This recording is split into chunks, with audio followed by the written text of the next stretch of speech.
Hello, good morning, girls. Today we discuss about the principles of promotion. आज हम promotion के सिद्धांतों के बारे में डिस्कस करेंगे. There are three principles of promotion.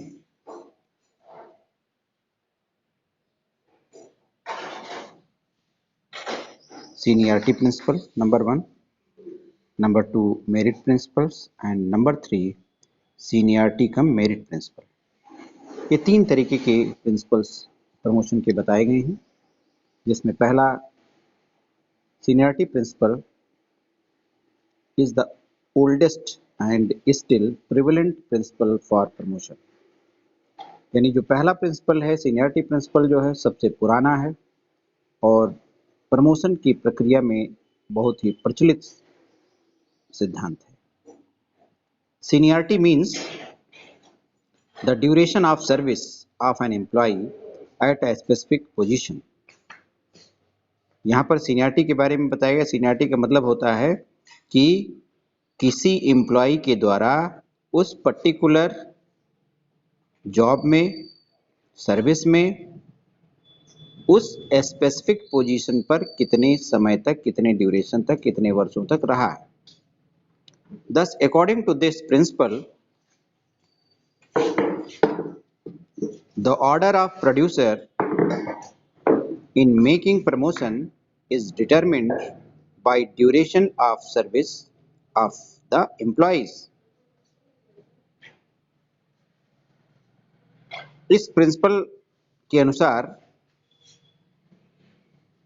जो प्रोड्यूसर होता है, यानी जो ओनर होता है, जो उसका मालिक होता है, प्रमोशन की प्रक्रिया को निर्धारित करते समय वो अपने कर्मचारी के, अपने एम्प्लॉय के सर्विस ड्यूरेशन को चेक करता है.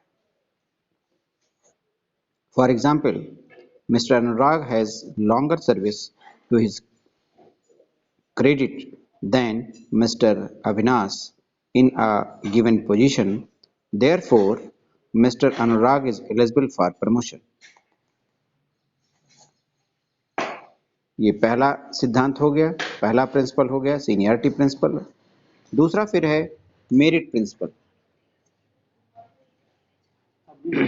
Merit principles implies that the most meritorious employee should be promoted. Merit principle का मतलब होता है कि उन लोगों को प्रमोशन दिया जाए, उन एम्प्लॉयज को प्रमोशन दिया जाए जो अपने परफॉर्मेंस के थ्रू अपने जॉब में टॉप लेवल पर हैं, मेरिटोरियस हैं, उनका प्रमोशन किया जाना. ये मेरिटोरियस प्रिंसिपल के according to this principle, the order of precedence in making promotion is determined by qualification and achievements of the employees in respect of the length of service. Merit कैसे निर्धारित होती है? Promotion के लिए उसकी qualification क्या है और उस पूरे लेंथ ऑफ सर्विस में एम्प्लॉय ने कौन कौन से अचीवमेंट्स किए. On the basis of that the promotion of the employee will be determined. That is known as the merit principle. And third is the seniority cum merit principle. Provides promotion on the basis of both the length of service and the qualification and achievements achieved by the employees on a specific position. यानी seniority cum merit principal में दोनों को शामिल किया जाता है. उसका basis होता है बोथ लेंथ ऑफ सर्विस, यानी सर्विस करने का जो लेंथ है, और क्वालिफिकेशन और अचीवमेंट्स उसने क्या किए हैं अपने उस लेंथ ऑफ सर्विस के दौरान और उस स्पेसिफिक पोजीशन पर. उसी के बेसिस पर उसका प्रमोशन होता है. And that is known as the seniority cum merit principles. Now okay girls.